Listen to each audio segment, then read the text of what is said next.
fucking exhausted. Really surprised I didn't puke or anything. There we go. There we go. I'm trying to drive it really straight at the same time.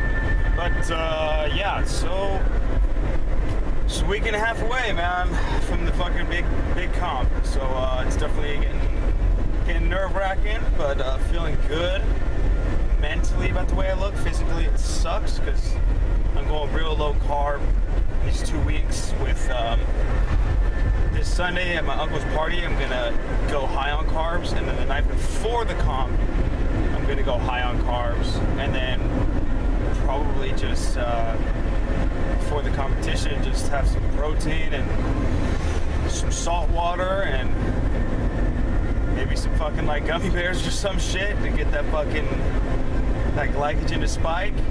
And yeah, I don't know, we'll see. But yeah, doing as best, feeling as good as I possibly can right now. So that's always a plus. And finals coming up too. Fucking it's the home stretch for just about everything. And also June 7th, there's a comp in SAC that I'm gonna do for sure as well. It's like the Zeus National or something like that. So that's kind of a dope title for it. I mean, obviously silver and black. Being a Raider fan, that's even better. But Zeus is dope.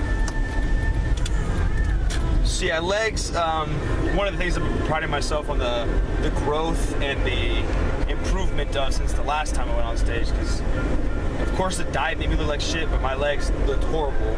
And now I think they look really, really good. Like in comparison, I wouldn't say like in general. In general, they look good, but in comparison, they look really good. So there's that to be positive about. I only filmed the squats and fuck, god damn it,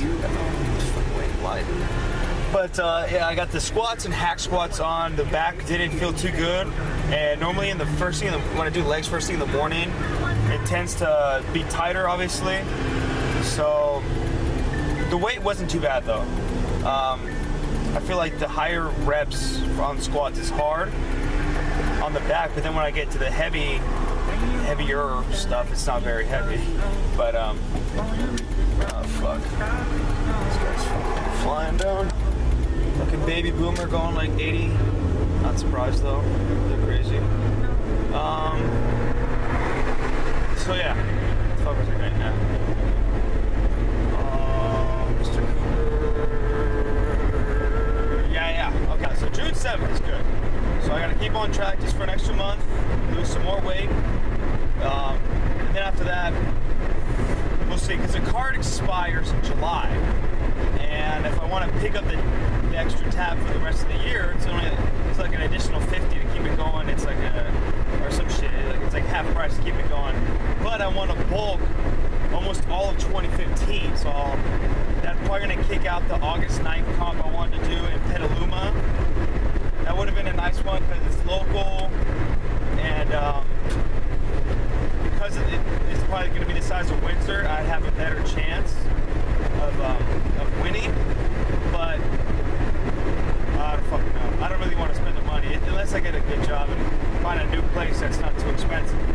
So there's all these outside factors that I gotta think about. But so yeah, I'm about to go grab some food. Yeah, just a couple things from Safeway. Yeah, just some fruit, some shakes. I'm just going mostly liquid right now. It's a lot of smoothies to keep me full long. And low carb sucks ass, dude. So I'll probably buy some fucking berries and bananas. Maybe some yogurt too. Some nice green yogurt. It's low carbs. Got the chance to go to my teacher's house, Tom Mitchell. Look him up. He's fucking huge in sports world. I'm lucky that he's teaching at the JC. He used to coach there, basketball. He got a D1 full ride scholarship to fucking Pittsburgh for basketball, and then he was a team psychologist for the Warriors for 14 years, which explains how fucking great and miraculously beautiful his house was. And then he actually introduced Phil Jackson to the Zen Master. And that's where Phil learned all his shit. I mean, like, they have like a little Hall of Fame video about him. So it's fucking crazy. So yeah, I'm gonna play one of the things he said. I wish I'd recorded more of the things he was saying. Like, because we went to his house, we just played basketball, had some pizza, I had like a slice of pizza, and some of the girls like made some cookies, so I had a couple of them. Because we played basketball, and I had already done cardio after the gym, and so I'm like, oh, this basketball cancels it out. So I could afford a couple of cookies. And they were fucking bomb too, man. It's homemade shit, red velvet, coconut, chocolate chip, peanut butter, all kinds of cookies. And yeah, so I'm about to play it right now, and it was fucking great. It was, he's so nice to just to listen to. He's just so smart, and the way he thinks, it's awesome. It's not the traditional thing, you know. He'll say it here. I'm a bad teacher in a lot of ways. I always have been. I'm not organized at times, and I have a lot of stuff going on in my life, and you know, I don't take roll properly. I never did, and I give grades too easily. I mean, I'm being honest. I sometimes think I was like the worst teacher in college, and I live my life a little bit like that. So it's sort of how I am. I don't like details that much. Like the doctor you were talking about, I so admire guys like that, dentists and eye doctors that are so meticulous. And see how my yard is. I mean, it's a nice place, but it's a little, you know, lights are crooked, and it's me, you know. It's sort of everything's always a work in progress process. And I'm pretty aware of that weakness in my game. I was that way as a coach, as a matter of fact. My players would go away to college, and they'd go play for a really, really technically savvy coach. And I'd bring them back, and they'd be my assistants, and I'd have them put in all the new offenses and stuff, because I never wanted to read about offense. I was more about the inner game always, and motivation, and stuff I just mentioned. So I'd have my assistants put in a lot of the out-of-bounds plays, because they're better at it than me. And I didn't have any ego attachment to them being better. It was obvious. So, I apologize actually for that part of my teaching.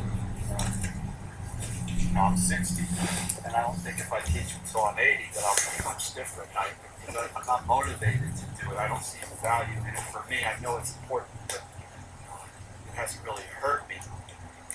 I hope it hasn't hurt other people.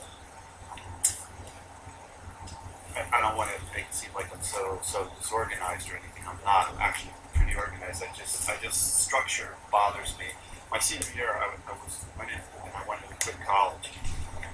I went into the dean. I said, I can teach communication better than this teacher. She's just reading from a book. She's making me memorize shit, and I gotta spark it back, and I get graded on that, but she can't actually get into my soul, to my heart. So he said, what do you want to do? I said, I want to do all independent studies my senior year, every single class, or I'm quitting.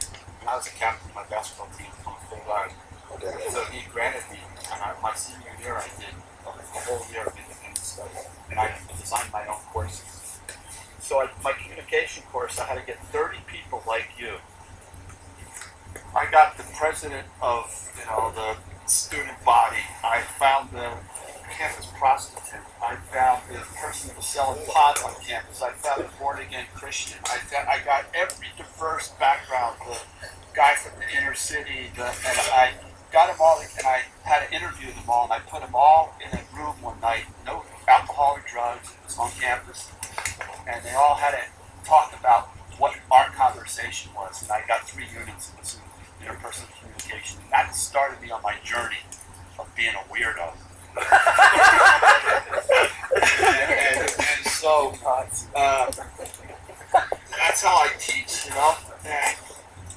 but I hope, I really do, and I mean this, I hope there's some value that's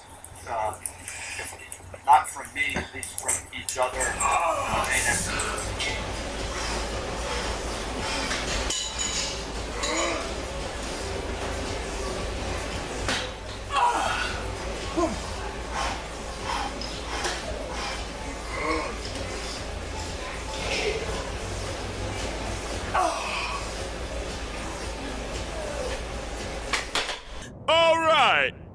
warm-up.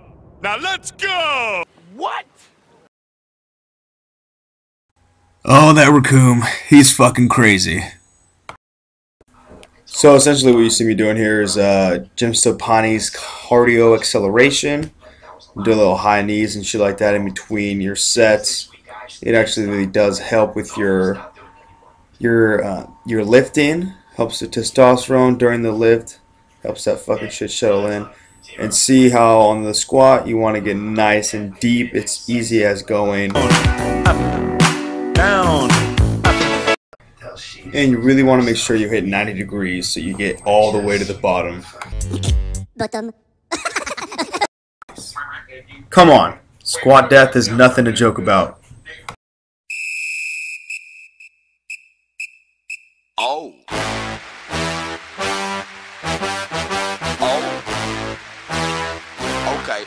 Okay. Ah! Oh.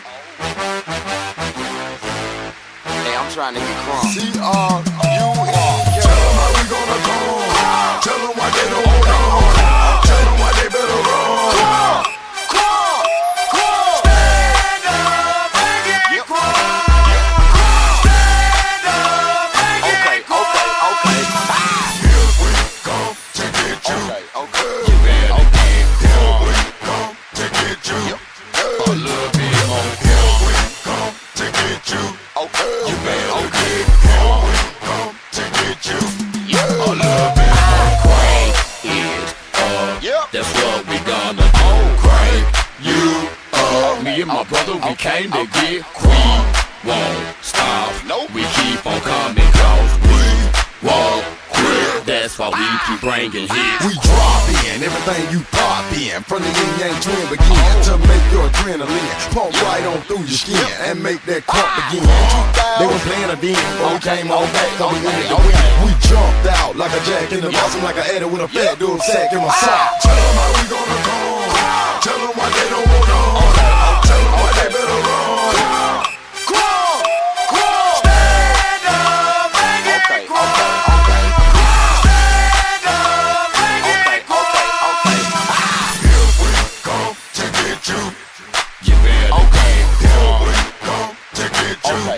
A little bit more. Here we come to get you. Okay.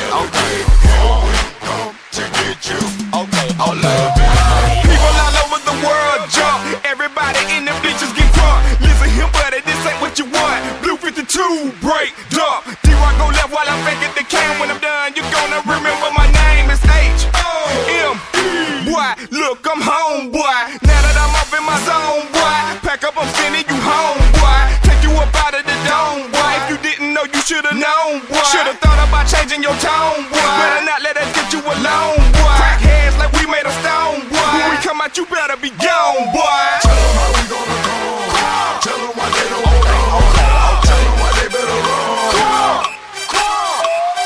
Stand up and get crunk. Stand up and get crunk. Surprise, motherfucker. Supplies, motherfucker. Some fries, motherfucker. Disguise, motherfucker.